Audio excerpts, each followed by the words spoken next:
Welcome back to the Kaspa Silver YouTube channel. In today's video, we're going to be talking about Yonatan Sompolinsky. So we're going to be doing a deep dive, and if you don't already know who Yonatan is, he is the founder of Kaspa. He is actually one of the reasons why I became ultra bullish on Kaspa, and this is just because of the background that this founder brings to Kaspa. So let's go ahead and start with the current history. So right now, for the current history, Yonatan is now serving as the founder of Kaspa, of course. And you can actually see that on the Kaspa website right here, the founder, Yonatan Sompolinsky. So DAG Labs, which was the company that originally started the research for Kaspa before it eventually fair launched, it was founded also by Yonatan Sompolinsky with the purposes of implementing the Ghost DAG protocol invented by Yonatan with his then PhD advisor, Professor Aviv Zohar. And Aviv Zohar is like one of his top buddies, and he's behind a lot of the protocols with him because they worked together over the years. So Yonatan started gaining a reputation within the cryptocurrency academic circle back in 2013 when he and Professor Zohar conceived the Ghost protocol, a protocol famous for being cited in the Ethereum white paper as a design goal. Yonatan currently holds a postdoctoral position at Harvard researching transaction ordering protocols and MEV. So currently, right now, he's the founder and developer of Kaspa, and he's currently also at Harvard studying what I just described there and just doing some researching. But mainly his focus is trying to develop Kaspa and finish the vision. So let's take a look at his past history, and his past history just gives him so much credibility and gives me so much confidence in Kaspa for the long term, mainly just because of the brains behind this network. He's like mainly the reason why 99% of cryptos exist. I mean, and what I mean is like 99% of the cryptos that were successful, they had their own bull runs or whatever, and they did reach really high market caps. It's due to Yonatan's work, and they cite him in their papers a lot of times because his work is the reason why other cryptocurrencies were starting to exist and trying to scale, because it all starts with Yonatan and the Ghost protocol. So he received an education at the Hebrew University of Jerusalem from 2013 to 2018, and he received a PhD in computer science and engineering. And you could see that right here in his LinkedIn. It's not very that much active, but you can see that the Hebrew University of Jerusalem you have here 2013 to 2018. Then this is his past work. So it all starts with the Ghost protocol. And if you look at this protocol was originally intended for Bitcoin. Now it is cited in the ETH white paper, but it's intended for Bitcoin because Yonatan's original goal was to try to scale Bitcoin and try to fulfill the original Bitcoin vision, which is a peer-to-peer electronic cash system. Bitcoin clearly failed at doing this because it is very slow. And because it's very slow, there was people that kept trying to offer scaling solutions for Bitcoin.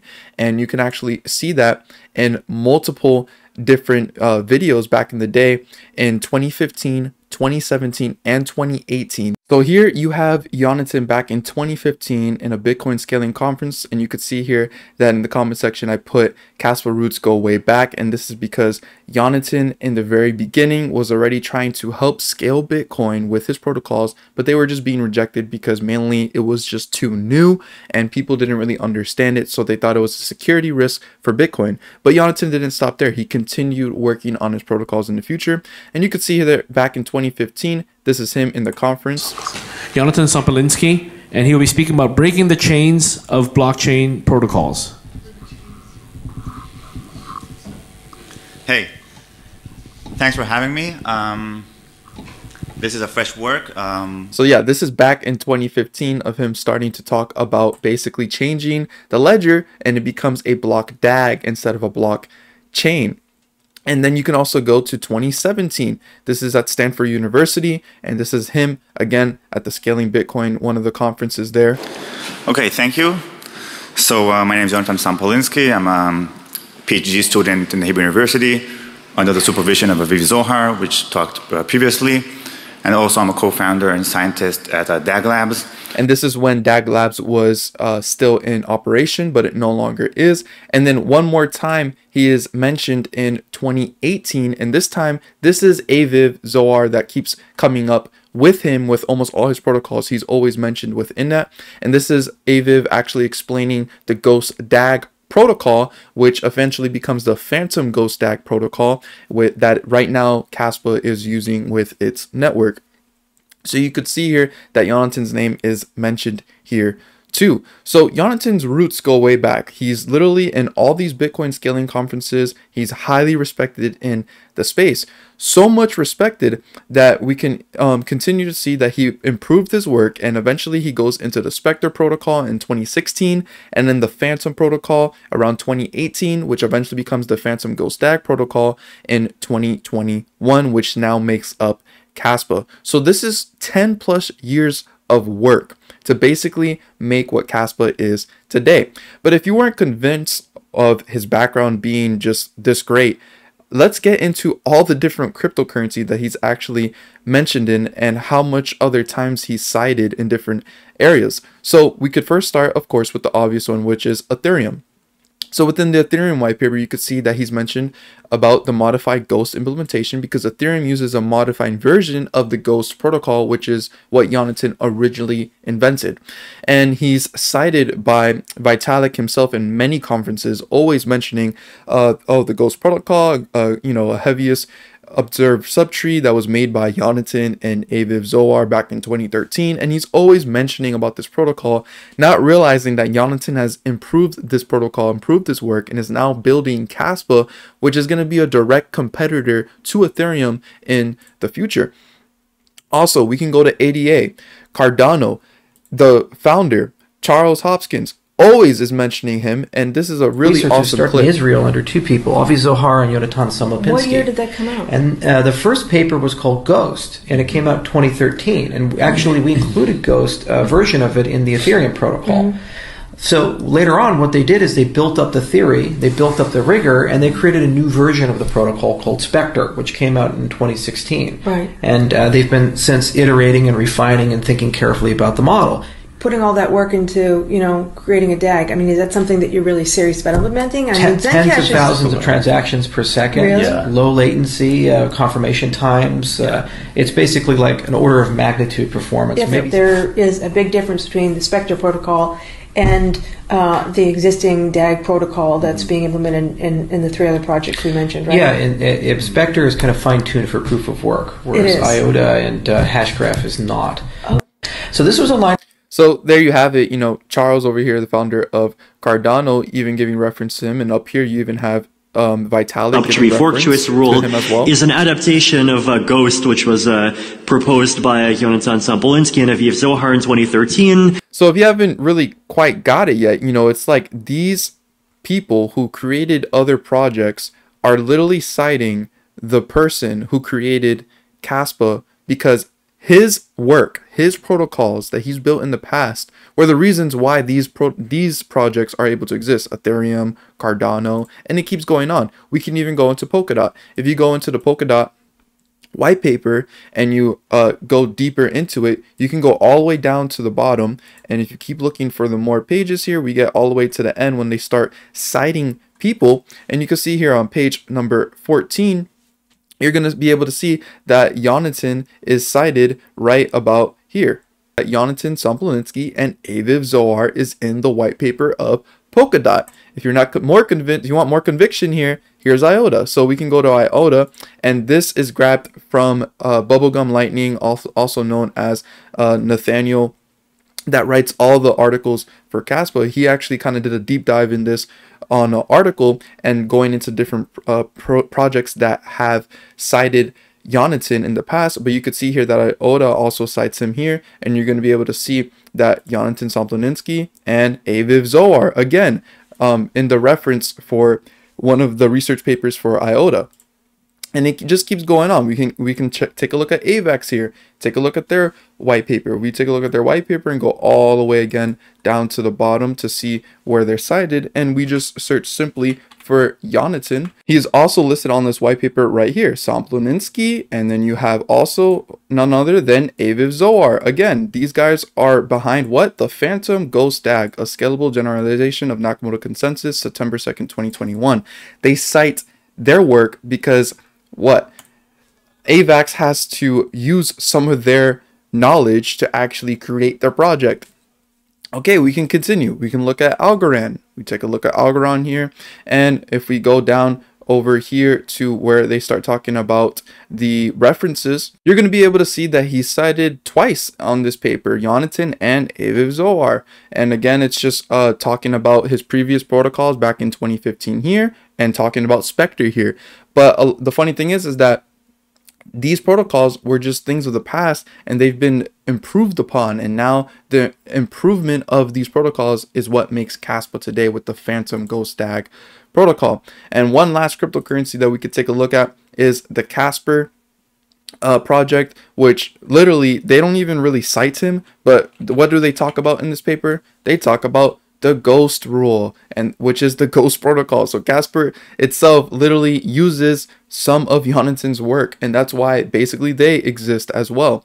So where is he cited across the web? Well, if you go actually into the Google Scholar over here, you could see that he's cited in over 3,435 different places. You could literally check here, check the years, and it just goes all the way back to 2015 and just a bunch of different articles citing him for his protocols and his work. He is very well known in the crypto space. So the founder of Kaspa is someone, in my opinion, that's probably the greatest mind to be making a cryptocurrency. And if you do want to check out that article of Bubblegum Lightning, he even goes into more deeper research of Yonatan popping up in different places here. He also goes into the people who are following him on Twitter, but you could see just different pictures of him just being cited almost literally everywhere with just different protocols, and it just keeps going on and on and on. Yonatan is highly respected in the space, and in my opinion is the reason why most things exist in the crypto space. So why Kaspa? Why in the world does he go to Kaspa? What's the whole point about this? Well, if we go into the article where he talks about in which Mayday we are thinking about, and if you haven't read all his articles, I highly recommend you go to the Medium, search up Yonatan Sompolinsky, and read all of his articles. Now, some things are not going to make sense because they didn't happen, especially things with DAG Labs, because DAG Labs is no longer an entity that's behind Kaspa at all. They did dissolve, but there were some original ideas of what was going to happen, but those things just did not come true. You could see that this was written in 2021. So this was a very, very long time ago. But if we go down, we could see his three reasons for making Kaspa. So let's go ahead and read these. So why Kaspa? First, to make Satoshi great again. Phantom is a really neat generalization of Nakamoto consensus, and it follows the same principles just with support for concurrency. It is Satoshi at its best and the only path to fulfill his electronic cash vision. We make DAGs because we know how to and because no one else does. We implement Phantom because we want to ping the send transaction and be ponged transaction mined in the same manner we get the results of a Google search or send an email. We picked up this challenge in the same way Bitcoin core devs chose to work on Taproot. It is cool and not entirely useless. His second reason is to make myself rich, which is kind of funny because if you really think about it, this guy's being mad honest, and honestly, he deserves any riches he does get because he's been working on this stuff for many years, 10+ years of research, and he even calls it in one of the Twitter spaces his PhD baby, because this is just something he's been working for so many years, and he's finally able to put it into fruition and gave it fairly to the public and is letting everyone to get in on it without any private allocations to private VCs or private investors or to the team. It was all fairly mined and fairly distributed to everyone, and that's why it's actually able to experience experience its kind of growth right now because it doesn't have to worry about some crazy institution or single person just selling their whole entire bag. And then third, because we need a base layer whose trade-offs are centered around the crypto-informed user's needs and ask. This implies in particular, and according to the worldview I suggest above, implementing the default node to skip historical verification, making it an optional operation. One that relies on fewer archival nodes that some entities choose to maintain and make available. This is the same situation as in Bitcoin, since most Bitcoin full nodes are pruning the data necessary for syncing newcomers, but be advised not to share this info with Bitcoiners. It's going to ruin their day and by implication your week. Importantly, these archival nodes maintain the ability to prove to newcomers that a certain transaction was fraudulent by providing their Merkle witness for inclusion in blocks involved in the claim collusion. And so kind of what he's talking about there is the fact how with Kaspa, it actually only saves 3 days of data. Bitcoin, you can actually download the whole entire ledger. And with Kaspa, you only need to download 3 days of data. And basically, Yonatan just shows that it's just so unnecessary to be downloading the whole entire basically archival node of the whole entire ledger, because it's just wasted space. Because it really doesn't matter if something in the past was fraudulent, because if it happened in the past, it's already gone. As long as the network today is functioning, continuing functioning the correct way, then that's what really matters. But a lot of Bitcoiners will like to say that this may be a very bad thing because it is pruning data. But as you can see here, this is the same situation in Bitcoin, since most Bitcoin full nodes are pruning the data necessary for syncing newcomers. And not only that, most people who buy Bitcoin today, they're not sitting there and going, I'm going to go check the whole entire ledger and make sure that there was nothing wrong. No, people just buy Bitcoin and they just store it in their wallet and they hold it. Okay, these kind of things are only for node users, and Yonatan understands that in a world where adoption and cryptocurrency is getting more mainstream, these kind of principles that people have made up as being like they need to be there and exist for something to be valid, it is basically just not really necessary. And this is why it goes to one of my favorite quotes that he says. So concluding today's topic, Kaspa is a proof of work on steroids. It is optimized for the informed users. This is huge. It's optimized for the informed users, not ideologues. Meaning it's optimized for people who are actually understanding and learning about the new technology behind Kaspa and are putting away the certain ideologies behind a lot of Bitcoiners, what they have, and why they will always reject Kaspa. And that is just mainly because nothing new can ever exist. They have this ideology that Bitcoin is the only thing there is and will ever be. But if we're thinking a little bit more realistically, when it comes to companies and just different innovations, when something is better than something else, it usually eventually overtakes it. Now, I don't say this to say that Kaspa is going to overtake Bitcoin. I think there's two different use cases there, with Bitcoin being that store of value. Yonatan is trying to capitalize on what Bitcoin was meant to be, though. He's trying to finish and beat Bitcoin at doing the Satoshi vision, which is that peer-to-peer electronic cash system. Now, I know, I get it. Many people say this is something that is never going to happen. Peer-to-peer cash is just like impossible to do. It's not going to work when a cryptocurrency's value is going up 50% and then it goes down 70%. A peer-to-peer cash system is not going to work if my money loses 70% of value. Well, that is the long-term vision of Kaspa. Right now, the vision is just trying to get adoption and to finish the project. Kaspa is not even a fully finished project, but when it does finish, when it does have all the capabilities of what Yonatan was speaking before, talking about how he wants to be able to have a transaction ping exactly like a Google search. I'm talking like when you send something, when I click send, it's going to another wallet right when I click it, just like how when I click a link, it goes straight to the link. That's what he wants Kaspa to do and confirm transactions in the future, which will be available when Dagnite is implemented. I think the adoption is going to be insane for Kaspa. I mean, this could be a huge settlement layer, and why smart contracts is really not that big of a deal, in my opinion. I think it's just an added plus that we can do, but Kaspa can be used for financial institutions or for just future things, but still remain true to those principles that Bitcoiners tend to love, which is decentralization, a fair launch, no ICOs, no VCs, none of that kind of stuff. And especially staying proof of work, because proof of work is the most secured system that you can have in the crypto space. So I hope you guys enjoyed this video and a little deep dive into Yonatan Sompolinsky and why he makes Kaspa so great. So if you guys are new around here, please consider leaving a like on the video, subscribing to the channel. If you guys want to support my work, please consider joining the Patreon, where I have my private Discord, and you guys can chat with me, see all my videos before they go live, and get free giveaways of Kaspa every single week. So with all that being said, don't be average, be different.